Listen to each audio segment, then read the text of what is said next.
croyons que la Bible est vraie. Elle est la parole du Seigneur.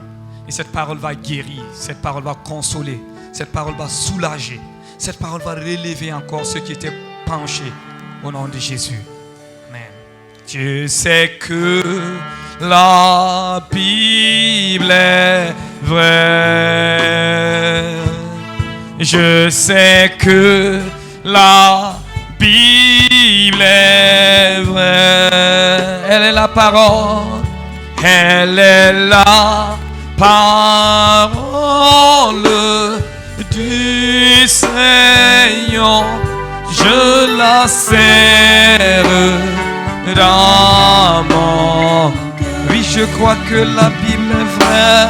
Je crois que la Bible est vraie. Elle renferme toute la vérité de la part de Dieu. Elle est inspirée du Créateur. Elle est toujours d'actualité. Aucune génération ne peut modifier la Bible. Oui, aucune tradition ne peut la modifier. Elle est unique en son genre. Que le Père dans sa grâce nous aide à la serrer dans nos cœurs au nom de Jésus. Amen. Seigneur, nous te disons merci pour ta parole qui va nous visiter, édifier, transformer et toucher ce matin. Que cette vérité qui émane de ta parole nous fasse du bien au nom de Jésus. Amen. Ce matin, j'aimerais que nous fassions une lecture dans le 2e livre de Samuel. Et je voudrais qu'ensemble nous puissions nous exhorter, nous encourager à rechercher, à cultiver la présence de Dieu dans notre vie. Et sans la présence de Dieu dans notre vie, nous ne sommes capables de rien. Nous ne pourrons rien être. Et nous n'allons pas réussir dans tout ce que Dieu voudra entreprendre avec nous. Et nous sommes dans une génération qui prétend aimer la présence de Dieu tout en rejetant cette présence. Vous savez, ce qui fait de l'Église de Jésus-Christ est la présence manifeste de Dieu dans l'Église. C'est ce que nous voyons dans le livre des Actes des Apôtres. Et là où l'Évangile est prêché et cru, la présence de Dieu est réelle. Mais au fil du temps que nous avançons, et nous nous rendons compte que cette présence de Dieu se résume à des discours religieux, à des débats théologiques, et ça ne se limite que là. Et ceux qui devraient être donc des instruments au travers desquels cette puissance devrait se manifester, on se rend compte d'ailleurs que c'est comme si ces instruments sont bouchés. Qu'est-ce qu'il y a? Il y a quelque chose qui ne va pas.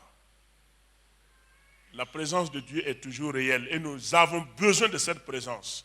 Tu as besoin de la présence de Dieu dans ta vie. Moi, j'ai besoin de la présence de Dieu dans ma vie.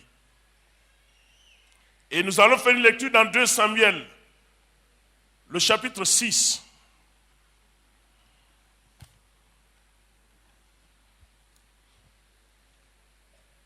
La présence de Dieu assure notre succès, notre victoire. Voilà le thème que je vous propose. La présence de Dieu en nous assure notre succès ou notre victoire. Si tu veux réussir, si tu veux avoir la victoire sur l'ennemi de la foi, sur le diable et sur toute sa suite, il faut que Dieu soit en toi. Alléluia. Alléluia. Il faut que Dieu soit présent dans ta vie. Ta foi ne doit pas se limiter à des paroles vides. Ta foi doit être une démonstration de puissance et d'esprit. C'est ça le chrétien. Le chrétien, ce ne sont pas de longs discours. Le chrétien, quand il dit un mot, ou quand il prie, on doit le reconnaître. La reine Élisabeth II de l'Angleterre disait de George Muller, George Muller fut un grand chrétien qui a vécu en Angleterre, qui vraiment a vécu une vie de prière biblique. Et la reine Élisabeth, c'est Élisabeth Ier, ou bien c'est première, on dit, je ne sais pas. Elle a dit qu'elle n'a pas peur de l'Europe avec tout son arsenal de guerre. Je n'ai pas peur de l'Europe avec tout son armement, mais j'ai peur de George Muller. Parce que le jour où George Muller va fléchir le genou devant Dieu et demander à Dieu de te destituer, ça sera chose faite immédiatement. Parce que Dieu le coûte tellement. Où est passée cette puissance qui nous est décrite dans la vie des prophètes, dans la vie des apôtres, dans la vie des premiers chrétiens, dans la vie de nos ancêtres à côté? Où s'est passée cette puissance manifeste de Dieu? Il y a un problème qui est là. Et les gens ne veulent pas qu'on touche le nœud du problème. Les gens ne veulent pas être dérangés à l'église. Les gens veulent être de quoi? Les gens veulent être des patrons à l'église. Excusez-moi, mais le terme patron ne se retrouve jamais dans le langage biblique, ni dans le langage divin. Le terme qui est dans la Bible, c'est le mot serviteur. C'est le plus grand titre. Le mot serviteur, c'est le plus grand titre. Et Jésus-Christ est appelé le serviteur de l'Éternel. Alors lisons notre texte. Nous allons voir le problème qui est là. Et nous allons essayer de voir à chacun à son niveau, de tout faire pour cultiver et garder la présence de Dieu qui est en lui, afin qu'il soit un chrétien qui va impacter sa génération, qui va manifester la grâce de Dieu.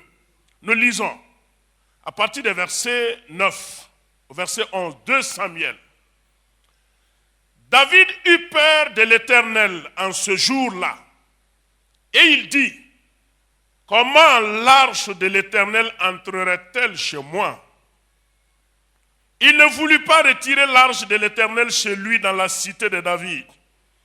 Et il la fit conduire dans la maison d'Obed-Édom de Gath.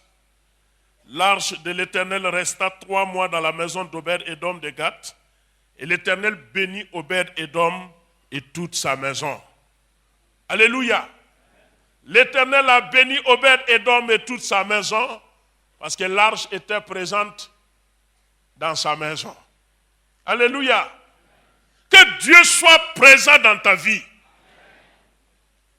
Que Dieu soit réel dans ta vie. Que ta foi ne soit pas une déclaration d'appartenance à une dénomination ou à une église. Mais que ça soit une connexion directe avec le Dieu véritable qui s'est révélé dans sa parole. Alors, notre texte de 2 Samuel nous parle de l'arche de l'Éternel.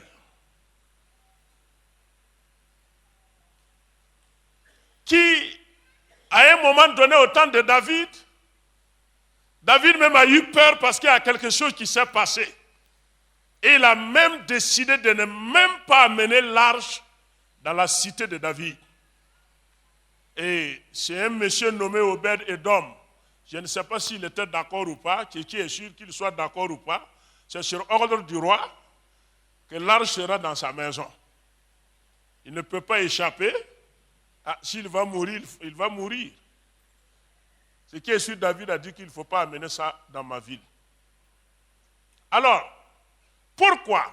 Qu'est-ce que l'arche de Dieu? Qui est également appelée l'arche de l'alliance. L'arche était le symbole visible de la présence de Dieu au milieu d'Israël. Sur instruction donnée à Moïse dans le livre de l'Exode au chapitre 24, en allant, Dieu a ordonné à Moïse de construire une arche. Il a donné les éléments dans tous les détails. Le temps ne nous permet pas, peut-être à une soirée d'études, on pourra parler de chaque élément de l'arche. Et dans l'arche, il y avait les 2 tables des 10 commandements. Et à la suite, avec le bâton d'Aaron qui a fleuri.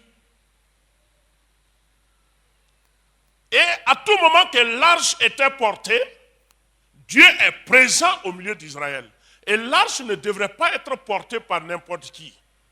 Même parmi les Israélites, une seule tribu était choisie, la tribu de Lévi. Et pas tous les Lévites. Ce n'étaient pas tous les Lévites.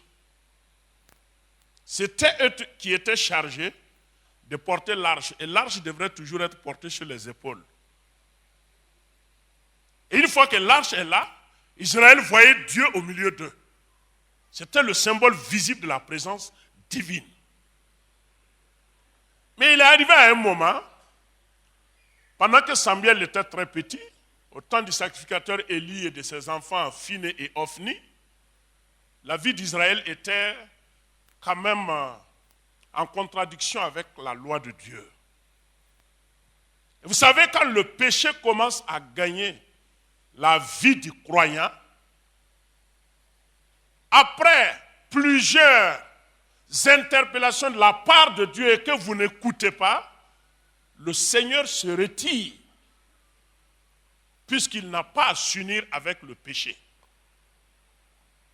Alors, Israël a fait la sourde oreille à l'époque et c'était une porte ouverte pour la Philistie qui était le principal ennemi. La Philistie, le principal ennemi d'Israël. Et quand vous lisez la Bible, c'est cet ennemi-là qui a fait souffrir Israël.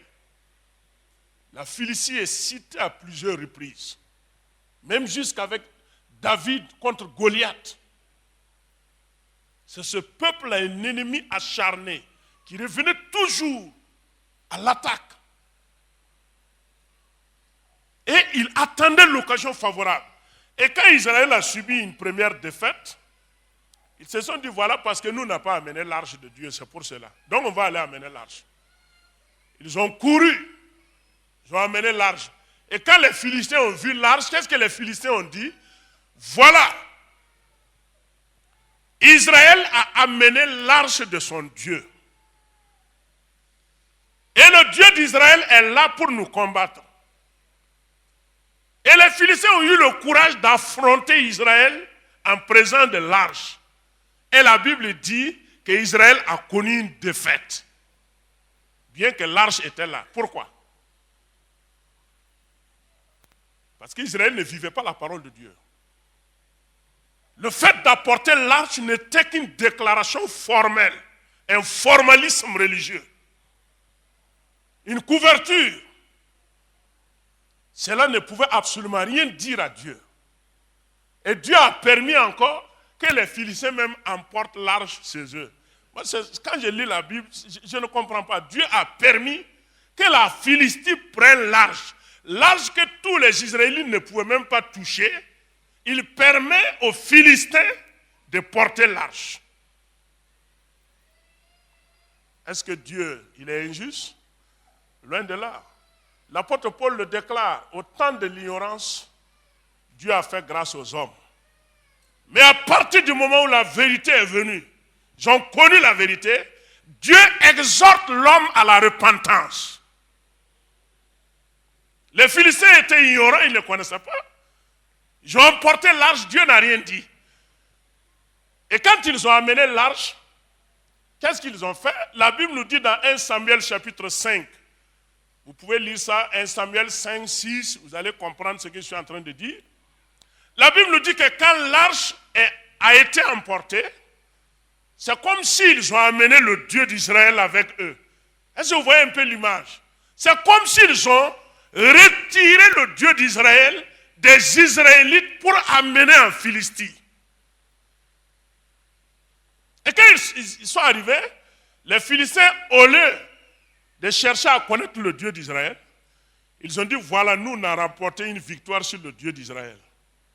Et ils ont pris l'arche, ils sont allés dans la maison de leur Dieu, qui s'appelait Dagon. Ils ont posé l'arche dans le temple de Dagon. Dagon était là fixé, une idole fixée, et l'arche de Dieu était là.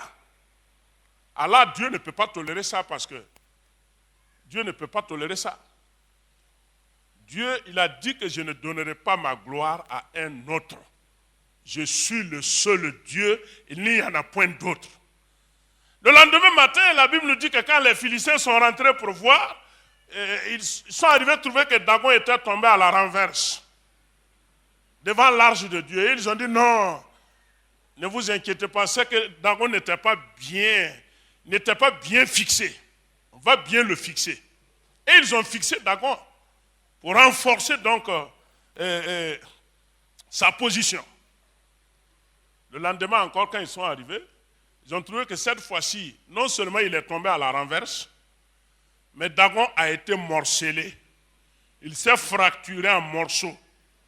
La cuisse et les bras étaient de l'autre côté, la tête et le tronc de l'autre côté. Ils étaient obligés d'amener un plat pour ramasser leur Dieu. Un Dieu qu'on ramasse avec un plat. Est-ce que c'est un Dieu? Ce n'est pas un Dieu. C'est pourquoi la présence de Dieu est un feu qui consume ceux-là qui refusent de se repentir et de conformer leur vie à sa volonté. Cette présence qui a béni Obed-Édom, c'est trouver une présence qui a consumé des gens. Pourquoi? Parce qu'ils ne veulent pas sortir du péché. Et c'est ce que les Philistins ont fait. Quand Dagon est tombé à Asdod, c'était la première ville philistine, Dieu ne s'est pas limité à là. C'est-à-dire, Dieu a commencé à manifester sa puissance en Philistie, sur le territoire de la Philistie, pour prouver aux Philistins qu'il reste toujours le Dieu suprême. Si vous voulez sceller alliance avec moi, vos dieux ne peuvent rien contre moi. Dieu a frappé d'hémorroïdes les habitants de la ville d'Asdod. Ils ont commencé à mourir. Ils ont commencé à crier. Ils ont dit, oh, l'arche du Dieu d'Israël est ici. Il faut qu'on rapatrie l'arche vite, vite. Ils se sont concertés. Ces Dazon ont dit, bon, on va envoyer ça à Gath, la deuxième ville. On l'a amené à Gath. C'est la mort encore, la terreur. Et ils ont crié. Ces de Gath ont dit, bon, envoyez ça à Écron là-bas. Et c'est d'Écron maintenant qu'ils ont dit, vous voyez, le Dieu d'Israël est au milieu de nous et il nous combat. Au lieu de chercher à se repentir, ils ont dit, bon, on va renvoyer ça d'où elle est venue. Et ils ont renvoyé l'arche. Et quand vous lisez 1 Samuel, le chapitre 6, lorsqu'ils ont renvoyé l'arche, quand l'arche revenait sur une charrette attelée à des bœufs, lorsque les habitants de Juda ont vu l'arche, ils étaient contents parce que la présence de Dieu était là.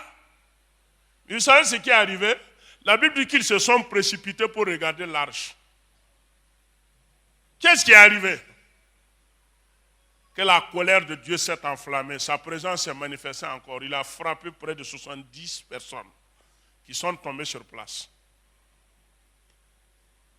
C'est là qu'ils ont dit, Haya, l'affaire là est sérieuse. Laissez l'arche là-bas. Ils ont laissé l'arche dans une ville de Juda appelée Kirjat Jarim. Ils l'ont laissé là-bas. Pour plus de 20 ans. Jusqu'à ce que David vienne au pouvoir. Et quand David a pris le royaume, David a dit, mais pour réussir, il faut que Dieu soit présent. Je vais aller amener l'arche. Lui aussi, il a commis l'erreur. Ils n'ont pas consulté pour voir comment il fallait faire les choses. Ils sont allés faire sortir l'arche de la maison d'Abinadab à Kirjat Jarim. Au lieu de porter l'arche sur les épaules. Vous savez ce qu'ils ont fait? Et aussi, ils ont fait comme les Philistins. Ils ont posé l'arche sur une charrette. Et ils étaient contents. Ils suivaient. Lorsque la charrette s'est penchée et que l'arche voulait tomber, un homme du nom de Uza, bien intentionné, qui n'avait jamais pensé que c'est une erreur de faire ça, Uza, qui a pensé être utile, qui a pensé servir Dieu, qui a pensé accomplir la volonté de Dieu, il a étendu sa main pour redresser l'arche afin que l'arche ne tombe. Selon vous, c'est une bonne action ou bien c'est une mauvaise action? Hein?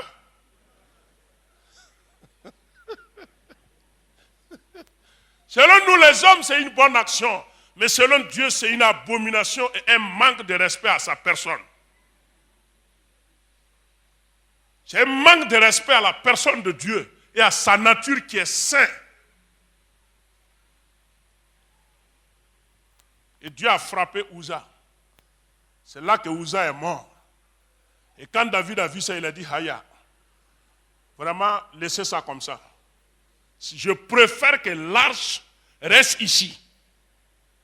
Et que l'arche ne rentre pas à Jérusalem, parce que ça sera très grave. C'est là maintenant qu'ils ont dit, il faut conduire l'arche dans la maison d'Obed-Édom. Il n'a pas le choix.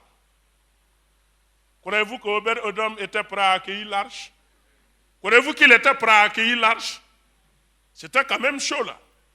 Quelqu'un qui vient de mourir et le roi même qui est plus gelé pour Dieu que lui, refuse d'amener ça et c'est toi qui vas accepter. Obed-Édom savait. C'était avec tremblement. Peut-être même qu'il a fait des nuits sans dormir. Peut-être qu'il pouvait fuir sa maison, il allait fuir. Mais, chose inattendue, 3 mois après, on dit que Dieu a béni Obed-Édom et toute sa maison. Et David a dit Alléluia. Ah, maintenant Dieu s'est apaisé. On va aller chercher ça maintenant. On ne va plus laisser ça là-bas. C'est là que David a cherché, il a compris, il fallait les Lévites pour porter l'arche sur les épaules. Et Uza était un Lévite. Pourquoi Uza n'a pas compris que l'arche devrait être portée sur les épaules et non sur la charrette? Ah oui. Ne méprisons pas la sainteté de Dieu. Si nous voulons la présence de Dieu en nous, soyons des hommes et des femmes résolus à respecter Dieu dans sa nature, à honorer Dieu dans sa personne. Ne prenons pas Dieu comme, comment je vais dire, ne comparons pas Dieu aux faux dieux, même aux hommes. Il y a des gens qui craignent les hommes plus que Dieu. Il y a des gens qui craignent les hommes plus que Dieu. Dieu n'aime pas ça. Dieu n'apprécie pas ça.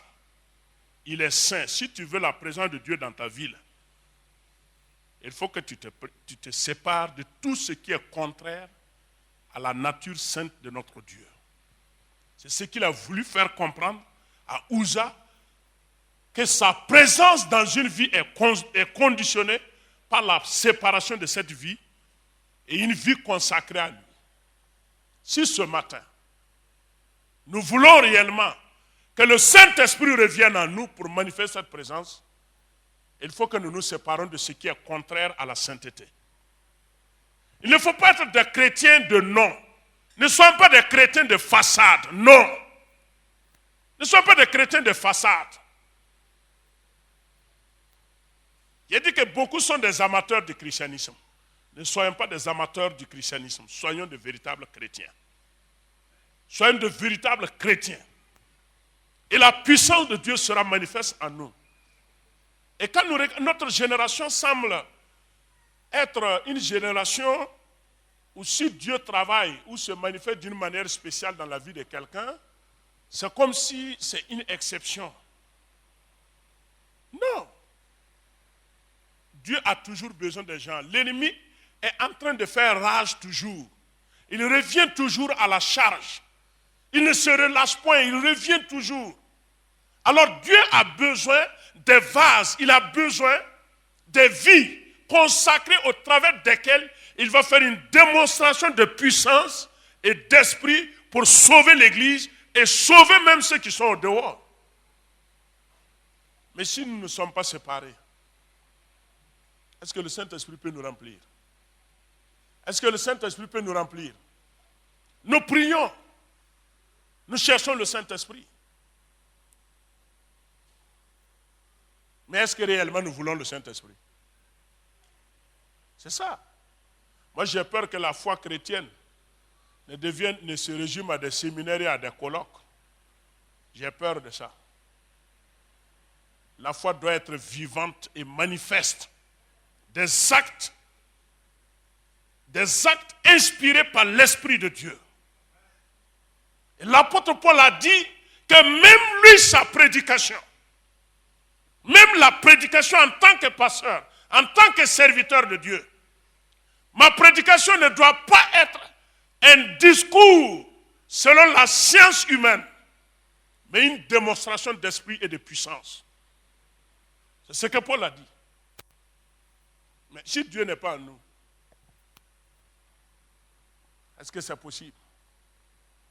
Si l'arche était le symbole de la présence de Dieu au milieu d'Israël, nous avons Jésus-Christ en nous, qui est la présence même de Dieu. Et il dit que je suis avec vous tous les jours jusqu'à la fin des temps. Est-ce que ce matin, Jésus-Christ est toujours dans ta vie? C'est une question, hein? Est-ce que Jésus-Christ est toujours dans ta vie? Est-ce qu'il n'est pas sorti? Je n'ai pas dit qu'il est parti, hein? Est-ce qu'il n'est pas sorti et se tient à côté, en train de taper aux portes de ton cœur? Pardon, je vais rentrer. Pardon, je vais rentrer pour t'aider. Je vais rentrer pour te sanctifier. Je vais rentrer pour te rendre libre. Je vais rentrer pour t'affranchir. Je vais rentrer pour te oindre. Est-ce qu'il n'est pas sorti?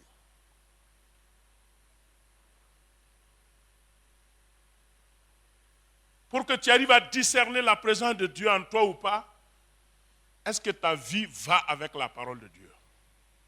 Si la parole de Dieu n'est pas honorée dans ta vie, c'est que Dieu n'est pas présent. Si la parole de Dieu est bafouée, n'est pas respectée, c'est que Dieu n'est pas présent. Et tu sais que l'ennemi fait rage. Est-ce que tu peux faire face à l'ennemi par toi-même? Est-ce que tu peux? Qui peut faire face à l'ennemi par lui-même? Non. C'est pourquoi Dieu veut me remplir de sa présence et au travers de moi, me donner de remporter la victoire. Je veux ce matin que tu t'examines. Si réellement ta foi est vraie, si ta foi est réelle, si le fait de donner ta vie à Jésus-Christ est réel, il faut qu'il y ait une démonstration de puissance et d'esprit dans ta vie chrétienne. Il ne faut pas vivre une vie chrétienne fade. Il ne faut pas vivre une vie chrétienne où tu vas passer tout le temps à courir devant le diable. Tu vas passer tout le temps à gémir et à trembler devant l'ennemi. Mais quand l'ennemi va te voir, que lui-même il commence à se chercher. Lui-même il commence à se chercher. Mais l'église aujourd'hui, les chrétiens jouent avec le péché. Ils ont même trouvé des moyens pour classer les péchés. Il y a les péchés qui ne sont pas graves. Il y a les péchés qui sont moins graves. Il y a les péchés graves. Il y a les péchés encore graves. Non. Le chrétien doit être libre, affranchi. Il doit être libre, affranchi pour vivre sa foi. Vivre librement. Si nous voulons la présence de Dieu, là, qu'est-ce qui est en moi et qui est contraire à la parole de Dieu? Aie le courage de dire ça. Et aie le courage de dire à Jésus, fais-moi sortir de ça. Ah oui, nous n'allons pas rester sur terre, mes amis. Même si nous ne voulons pas nous confesser, même si nous ne voulons pas abandonner le péché là, nous n'allons pas rester sur terre. On va un jour vous prendre avec le péché et partir. Mais ce n'est pas Jésus en tout cas qui va vous prendre.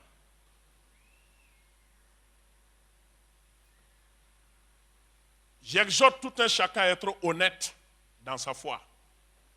L'apôtre Paul a dit à Timothée, dans une maison, il y a des vases. Il y a des vases d'honneur. Et je veux que vous soyez des vases d'honneur. Je veux que nous soyons des vases d'honneur en qui le Saint-Esprit va résider Et il pousse loin même pour dire que je suis la résidence de Dieu. C'est ça, non? Je suis la résidence de Dieu. Tu es la résidence de Dieu. Je suis le temple du Dieu vivant. Et tu es le temple du Dieu vivant. Il n'est plus dans le coffre, il n'est plus dans l'arche. Il est en moi maintenant. Vous voyez, non? Ce n'est plus l'arche où il faut porter. Il est en toi maintenant. Même si les gens ne le voient pas là. C'est ta vie qui doit faire voir qu'il est en toi. Sinon, comment avoir Jésus en toi? Dans ta maison? Et tu ne peux pas aimer ta femme?